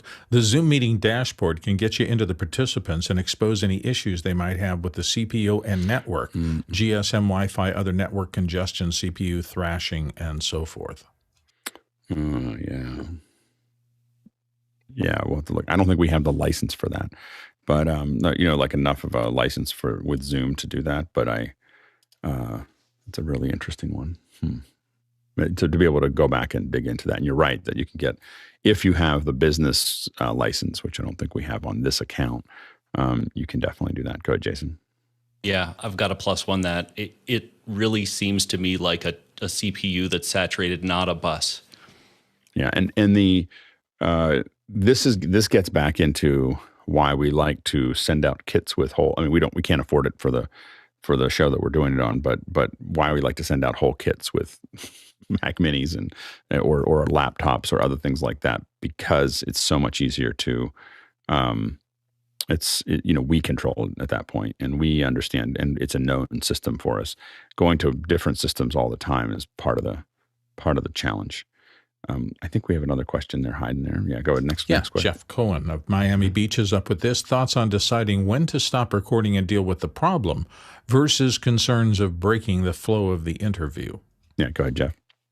And this is something that, there's strong opinions on both sides of the concerns. We want the best technical recording and product. And it's also balancing, frankly, how important is the live feed versus how important is the post-produced podcast or whatever it's going to be, YouTube video. And then the other concern, which is the person. Are we breaking the flow and then making them worry that there's a problem, and then that could affect, great, now we solve the problem, but now they're kind of out of that flow that they were in. We're not actually in this recording when we do them. We have in the past been a little concerned about stopping for live, but we are actually prepared to stop anytime we need to based on past experiences where we didn't do that. But you're actually right. If you're doing a record, there's a couple steps that have to happen, which we do have in the pipeline, which is to be able to mute us be able to talk to the participants, mute to the audience. There's a bunch of steps that need to be. To be able to stop in front of a live audience, you need to be able to do a couple things, and we can. I'm just saying, but to back up for anybody else listening, is number one is you need to be able to know that you can talk to the remote participant through the system, but mute them to the stream so that no one can hear, other than your team, no one can hear it, so that we can say, and you also need a slate that comes up that says, we'll be right back, technical difficulties or something like that, but a we'll be right back slide so that there's a safe way to do that so that the audience on the other side knows that we're working on something and that the guest knows that we're not, talking to them about a problem in front of lots of people. That just creates a social system that is not healthy for the guest, they get frustrated. We also, at the beginning, when a guest shows up, when they show up on time or not on time, and their predisposition when they arrive, we make a bunch of decisions about what they're willing to do and what they're not willing to do, or what will affect them and what won't affect them. And so we are making those, and those maybe not they may not be scientific decisions, but if we decide that a guest is probably not going to be predisposed to working with us about it, or dealing with some of those issues, or will get short with us, or doesn't want to change anything or look at anything, then we choose not to. We're just like, let's keep going, because there's nothing, at that point, there's nothing you can get done. So anytime you stop an event, you have to make sure that there's a viable chance that you're going to be able to, that you're going to actually be able to fix it, because you are damaging the event. You're damaging the experience primarily for the guest. The host and our audience especially would be fine with it stopping for a second. No one cares. You're not going to get a bunch of texts like, what is going on here? And I paid, blah, blah, blah. Or I took my day off from work to watch this. I mean, the kind of, when we do other streams we do, we'll be right back slides, And those are, just because we have time to talk about it, the we'll be right back slides are really important. Just as a little side note, is that A We'll Be Right Back slide, a good one, does not have your logo on it because it could become a meme. So you don't put your logo on it. Microsoft learned that a long time ago. They had a couple of them. And so you don't want to have that going on. The second thing is that the best ones that we did were ones that we actually built animations for. I had a new motion capture system, so we had all these little mocap things, and we made them funny. We had these little skits of, like little Gumby, people. Back then it was the little Gumby guys were really popular, and we had one where he grabbed onto a piece of wire, and you could see his little Gumby skeleton going, and fall over smoking, and we had all these little things that we did, and they were so good that the clients used to joke that they almost wanted something to go wrong so they could play these videos. We never did. We never had anything go wrong, but figuring out ways to make it either entertaining but also very clear that something, we're working on something, we'll get right back to you, is important. And then having those subsystems built in, that's a lesson that we already know. So we already have it built into the system. That wasn't the issue, but having it built into the system that how you're going to get out of something and then back into it, and it's going to be clean and everything else, is an important piece of that puzzle that a lot of people don't have, like when they're building these systems to do remotes. So it's definitely something you want to take into account. Go ahead, Mickey. I got a message from Shannon saying that we were not able to get to the point where we were able to confirm whether the guest was on wireless or wired Ethernet. But again, going back to earlier, the glitch does not sound like a drop packet similar to what we experience on Wi-Fi. And David Brady's point about the Zoom dashboard, it is indeed very helpful if it is around. Yeah, and the unfortunate thing is that the Zoom dashboard comes with a business license that requires 10 licenses, which are, it's like when they give you that, it does make it harder for us because it's a big cost for something you don't necessarily need otherwise. Go ahead, Courtney. Yeah, I guess it depends on the popularity of your show and whether most of the people are listening live or whether they're listening to YouTube later. But I would always suggest going through a recorder first before you go to anything else, like a MixPre 3 or whatever, and just record locally on both ends, double-ended. Well, that's what we want to do. That's what that. Yeah, and that way you can always reconstruct it, especially with 32-bit float. You don't have to worry about overmodulation or clipping or anything like that. Then you can always replace it later in post. Although you can't, if the dropouts are so bad that the people can't hear each other, then you've got to stop and fix things in the transmission. When we have budget, this is a labor of love at the moment. So when we have budget, that's exactly what we do. Is we send out MixPres with mics and everything else. The hard part is that without budget, getting the stuff back, and it's not someone stealing it from us. It's just them getting around to sending it back. We start sending out a kit that's pretty expensive that costs more to ship, but also when it gets there, it's getting back a mix. We've lost a couple mics.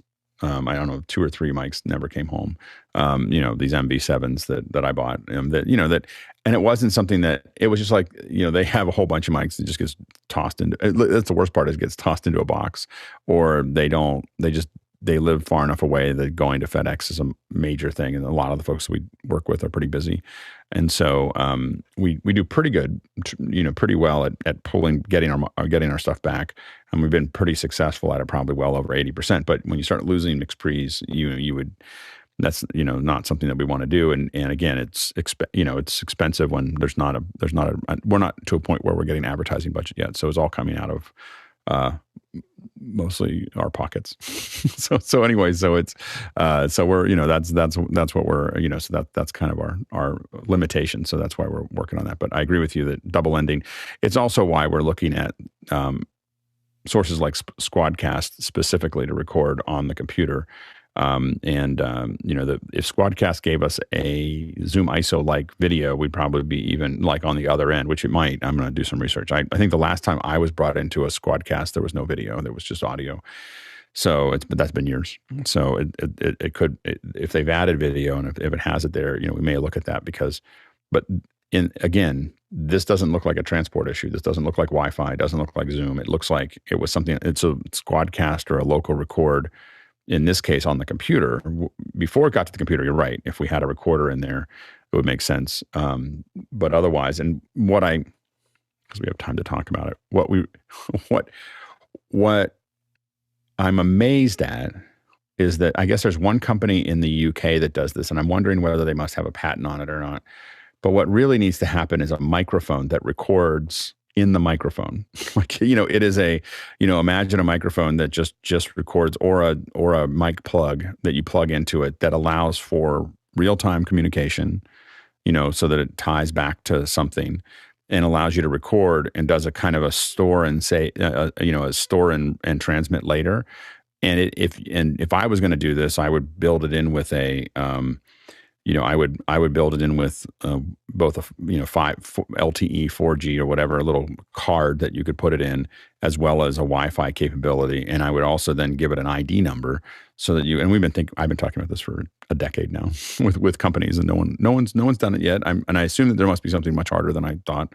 But the idea is if you have a number on the side, let's say your NPR, you could just send this little thing out to someone and they say, what's the number on the side? You say 1336. They type in 1336. They can immediately control your mic. They can, records in 32-bit. It uploads it. It does whatever it needs to do to send it to you. And it allows low latency transfer of that mic. And if I was a politician or someone who's on stuff all the time, I would just say, oh, I have this mic. And then everybody would be able to do that. That's my, I used to quietly tell people how to do it. Now I'm just talking about it on the show because I want someone to make it and I don't care anymore who makes it. So anyway. How about something like the Zoom F3 to input mic preamp? It's a recorder and a user interface, 32-bit float. 350. Yeah, it's cheaper than a MixPre 3. I mean, it when it's all coming out of our pockets, even the weight of the FedEx matters. So that's the issue we have right now. Go ahead, Bill. Well, I thought exactly the same thing Courtney did. Why aren't you double ending? And I thought, why would it be a hassle just to put audio hijack on the machine and then remote desktop? Right. But the problem is that we think it happened before it got to the computer. Like our assumption is right now that audio hijack would not have helped. Because we think that the glitch is happening either in the Scarlet or the Scarlet. Yeah, right. USB. Well, it would tell you at least if the problem is the processing on the internet side between you and the local, that if it came out clean on that, you would know exactly where the problem was. I mean, this gets into why double ending is so important and why we're still waiting for Zoom to give us a double end, because they announced it last year. Not that I'm bitter.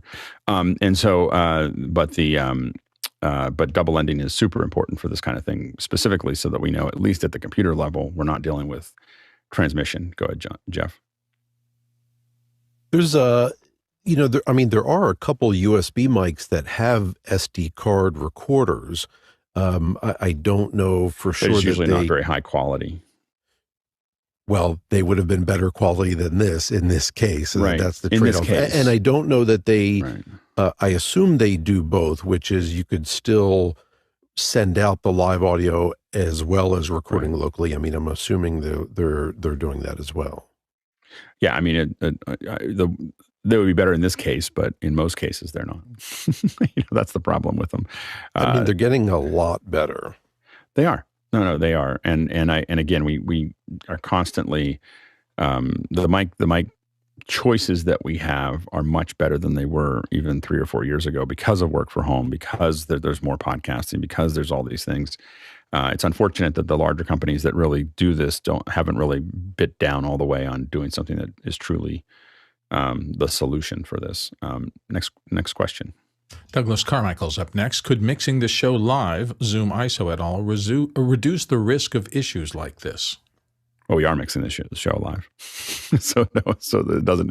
So that it's mixed live. So what happens is that the records that we have, because that glitch is not going to be something that is, again, we think it's on the source end somewhere to do that. And again, I would love to send out mixed pre's to everybody, but or even the Zoom recorder there. But it's one of those things that, we do that with the O9O kits all go out with their own computer and a mixed pre and mics and, everything else. So it's not that we do it. It's just that I'm not using the O9O resources to send these things out. Go ahead, Mitchell.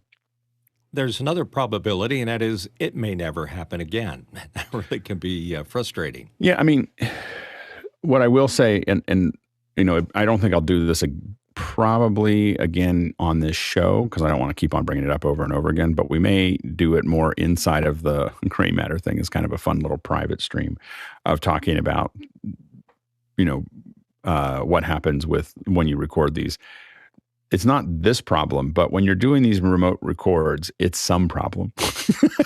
and so, like we had one, I had one that I think Mickey had to wrestle with, which is a woman had a headset and her earrings were tapping on the headset the whole interview, and it was one of those things and we didn't, I thought that, oh, that's not that must be in our transport, but it wasn't. It was in the record. It was like, and there was, I don't know how much we got rid of that, but we got rid of it a little bit. I think Mickey did some magic. Go ahead, Mickey. Yeah, just because there's some time. I think specifically with this episode, with this issue, it's one of those shows where the planets aligned and there was no time to pre-check the guest, and also the guest came in with we did not have much time on the day to work the guest work on the guest's setup. So it's always those situations wherein we just didn't have time with them, right. That these things happen. Because typically, yes, there is a pre-check, and then yes, we would have ample time on the day itself to DX anything that may be happening wrong. But we were like in and on air. Yeah, and because you have a hard in, hard out. Those are, and if the guest is a little late, then you end up with you're chewing up the show because you still have to stop when you have to stop. So that's the other challenge there. And I think that again, when we do this, when we have the luxury, and I think it's useful for us to talk about these things just to kind of think through it. There's definitely solutions to make sure that it doesn't happen, which is, again, for the 090 stuff that we get paid to do from clients, we definitely send out a lot more so that we have more and more control and different layers of control. So it's oftentimes sending out the mix pre so that we can record locally. And then oftentimes I want to send out a whole computer. I want to send out the camera. I want to be able to remote control the camera and the computer. We've had ones with 090 where we couldn't see, we saw one frame a second coming in from Zoom because their internet was so bad, and we could just barely hear their audio, and we hear one frame a second, but we were recording locally to a 6K, Blackmagic 6K and a mix pre. And when it got back, it looked just as good as everything else. We saw just enough for us to pull the record. So there is a lot of advantages if you can do a double end. Go ahead, Jeff. Yeah, and it's funny. I mean, in one of the shows, in fact, one of the only ones I know that we got the double ending, Frederick Van Johnson didn't even use it because we didn't think we had to. And then there was like a little spot, like 3 seconds, 5 seconds, that I just grabbed it from the double ending because we had the luxury to do it, and it didn't think we needed it, but it was perfect. I'm curious, obviously it didn't happen this time, but generally, are we asking the guests to reboot their computer at least day of, if not, prior to joining? No, we don't usually ask them to reboot the computer. I mean, it's a lot of guests, especially when we're working with high profile guests, there's a limit to what you can ask them to do. So in a lot of cases, when we're doing it again on a larger commercial thing, we're sending our own computers in, and of course they're getting rebooted because that's when they got set up. So, but asking, we can ask a couple things for there, but a lot of times you have to, again, the other thing you're always weighing is the very fragile nature of talent. And I don't mean that the talent is fragile. It's just that if someone gets a little off or thinks something's a little weird or a little frustrated, it does more damage than any kind of glitch that you can have to how they present themselves. Yeah, go ahead, Mickey. Yeah, and typically, like just building on what you were saying earlier, Alex, like with larger profile events or larger projects, we would send a full crew, not just gear, but there would be a full crew there setting things up. Saying that though, Shannon Cooper, who is one of the producers, she gets the kit in this case, just a microphone and a stand, to the guest a couple of days before the show, and as soon as possible she gets on a call with them to get things up and running. And the ideal situation is on the day itself, we do not have much adjustments to do. Right. It's just a little tweaking that we have to we have to do, like say, oh, close the window to your side because it's blowing out your background, or we're getting traffic noise through that window. Again, in this situation, we had all of, I don't know, less than 5 minutes to go on air. Yep, absolutely. Next question. Marty Adius is coming in from Silver Springs, Maryland. Next, was the guest listening to the Scarlet with side tone of himself? If so, did he hear it? We don't know. And even if he did, if it saturated the SDI at the USB line or it was in the computer, you wouldn't hear it because if you're doing zero latency from the Scarlet, you can't hear it through the USB bus. That's the issue there. Next question. There it is. David Brady, New York City. Tula makes a portable USB-C recorder mic that might be worth an evaluation, and he's got a link to it there. Go ahead, Mitchell. Well, you would make Paul Wallace very happy because he has one and likes it. I think it's a Russian-made microphone. It sounded pretty good when Paul would demonstrate it on After Hours. But again, I think that's just a small Band-Aid on the problem. That there are other ways to fix this.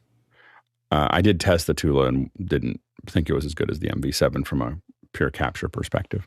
so I bought it and sent it back. So I've used it. So it's very it doesn't have the full range that the MV7 does. And again, when the MV7 works, it works well. And one of the things we have to deal with lower quality mics is the biggest problem we have is not actually these kind of transport issues. The biggest problem you have is reverb. Reverb and sounds and thumping and all kinds of other things. It's not. This isn't usually the biggest problem. It's usually in the mic. And so something with a lot of off-axis rejection that is relatively full-featured, full range is something that is valuable to us. Go ahead, Mitchell. Yeah, it kind of brings up the issue to fix a potential problem, bring everything down level-wise or quality-wise, doesn't make much sense. You almost want to live with the problem potentially showing up just to have better quality. Yeah, and again, I think that if the podcast continues to grow and it gets to a point where I can afford to do that, we'll definitely send out bigger kits. The other issue you end up with is when you record locally, if it's not in something like Squadcast, that's the advantage of Squadcast. If it truly was something in the transport, is that with Squadcast it records it there and then automatically uploads it. If we record to a mix pre or a Zoom, the delay is not only getting it back from them so that we can produce the podcast. Like it would delay it by a week.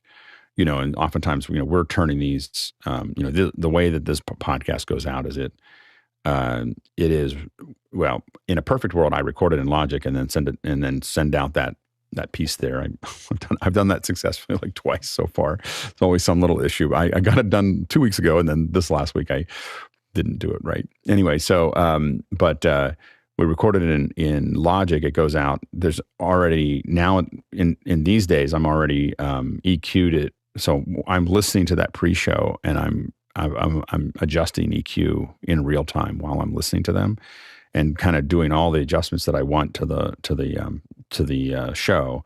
I even put in the close, brought to you by Cashfly, blah blah blah blah. I drop that in, and then I put that up for review, and then that all happens, and then it goes up for review. Oftentimes in less than, nowadays it's happening in less than 15 minutes. It's from the show. It goes up to be reviewed. I typically get the feedback over the weekend, but oftentimes by the end of Friday, sometimes the end of Saturday, and then I go in and make the edits that are required. And so the idea is that it's done on Sunday. So it's by the end of Sunday it's done, and then it's getting published. It got delayed a couple times, and now we're getting into that pipeline that's working pretty well to make that happen. Go ahead, Mickey. Yeah, I know the 8 series and the higher end recorders have camera to cloud built into them, but for something like, say, if you do plan to send out the mix pre, another option would be the Viviana Cloud, which is made by an Italian company, a small company, but their box offers similar features wherein it can remotely upload a file from a mix pre directly to a cloud storage service. Yeah, and this is another. We've been pressing down on a lot of vendors to give us something like what we're talking about, of being able to locally record. Like, I want a box that doesn't have any controls. If you've got a mix pre or anything else, I want a box that is an Ethernet connection in. You put the Ethernet connection, I'm pulling the audio from there. And it may, and you may be able to see something on the computer, but it can pass the audio into a computer as a USB interface. But it's like literally an Ethernet connection with nothing on the front, or maybe a dial that has your headphone and your thing, but I'm controlling all the other things that are there. So you might be able to control your mix of the hearing it back and forth, and you can control, your headphone volume. But the idea is to get rid of everything else for the end user, and so that they just plug it in and they can talk. And we just haven't been able to get anybody to build that device yet. But I'm going to start posting models and designs online to try to cajole people to somebody. Like, I've quietly told companies for 15 years now, like, this is what we need. Go ahead, Mitchell. Barracks might be able to help you out there. They have an ABCL programming language, and they're very, very receptive to modifications that could potentially do that. And it's just a silver box. The big issue is that we do need some creature comforts. I mean, we're sending this out to talent, and what we can't get is someone to build. Like, what we need is someone to build something that feels a little Apple-y, or a little, like it's like a little thing that they can put down and do it. It's you can try to do it with less than that, but it makes a difference. For them to have some of those controls on their end. Next question. Jeff Cohen in Miami Beach here on the panel. Anyone know if the iPhone iOS voice isolation feature works with the Zoom app? Go ahead, Jeff. Yeah, I've thought about this before, and I think more and more, if it does, by the way, but eventually something like it will. And of course, Zoom has their own noise canceling that runs on the app.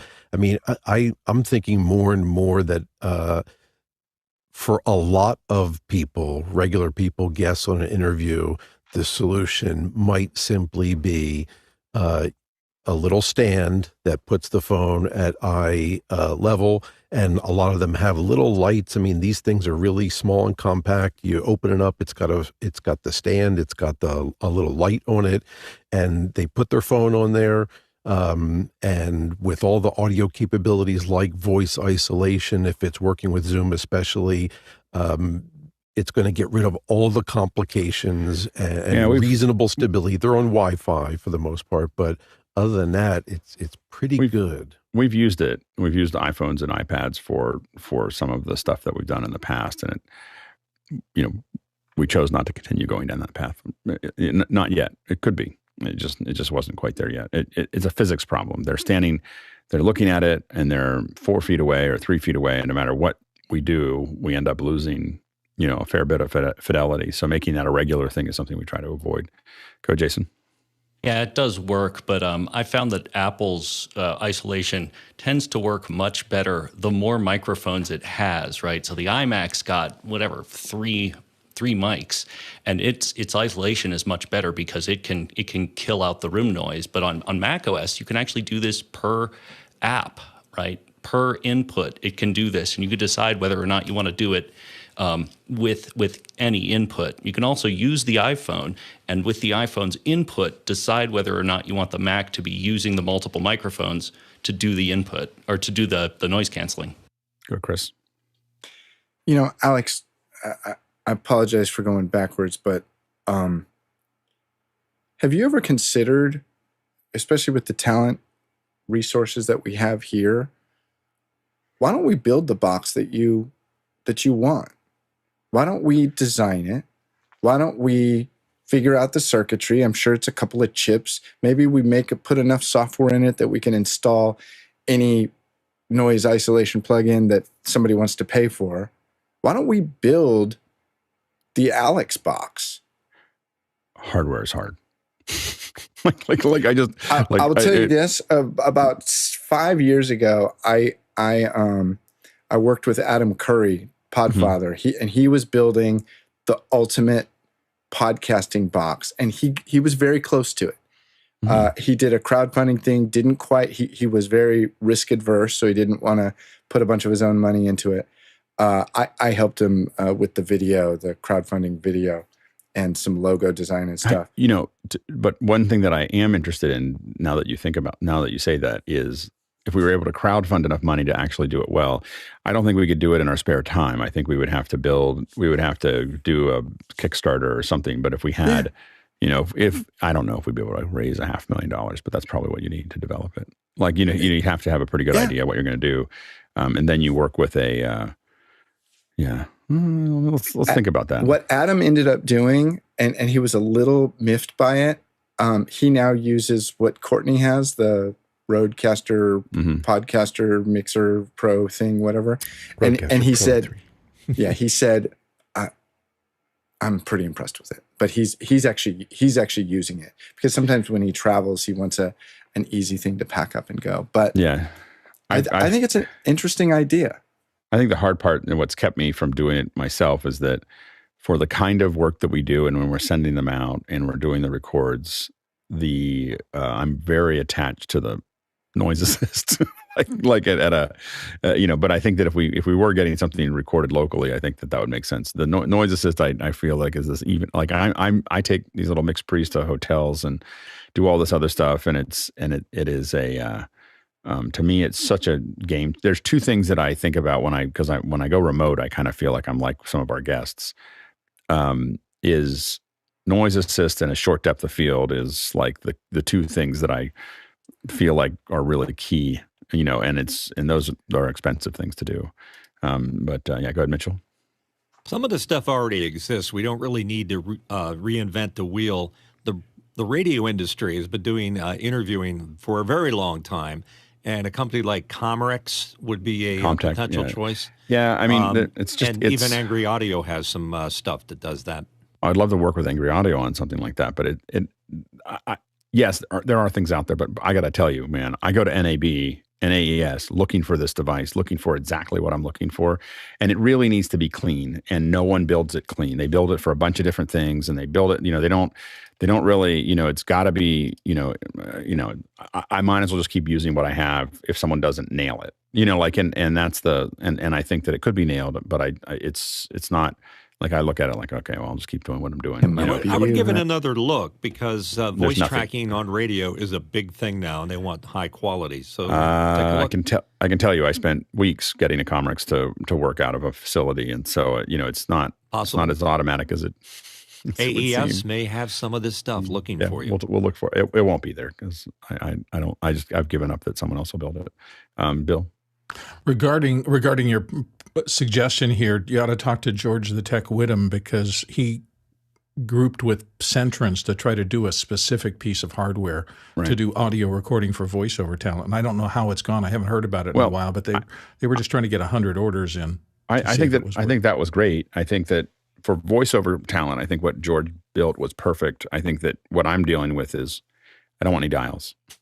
No. What I'm saying is that he had the hardware. What you're talking about is he managed a small batch initiative to get a hardware manufacturer to get in and do it. So he's run across whatever blockade there may be there or not. That's true. When I saw George's, I looked at it really closely and I was like, oh, there's too many things. There's things that a voiceover person will get just right. There's things that if I send it to a regular person, they will not get right. Yeah. Go ahead, Courtney. I was going to suggest this until I heard you say no dials, but they make the little Rode X Streamer, which is audio and video interface, and it has return and your headphone, a level and your mic mute and all that good stuff. So that might be a possibility for $400.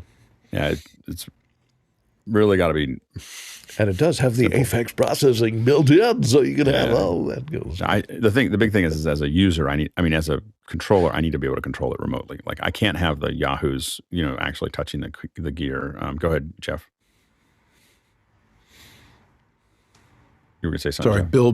Bill beat me to the punch, but that is what I was going to mention, and specifically because they worked with Centrance to build this unit specifically for voiceover, but a lot of the same needs for podcasters. And one of the things specifically it has is a separate record out to do basically the double ending as part of this, and it's meant to be for folks that like the physical dials, of course, versus the remote control that you're talking about.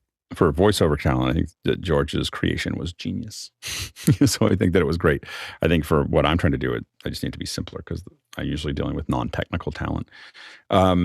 Well, it was fun. I thought for sure this was going to last 15 minutes. So every time I do that, somehow we end up chit-chatting throughout the whole thing.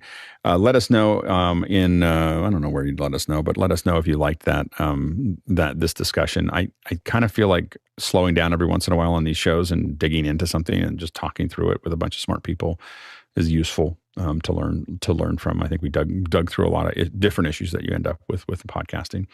So thanks to the producers for all the great questions and comments, and thanks to the panelists for being here and being part of the conversation. Can't do this without you.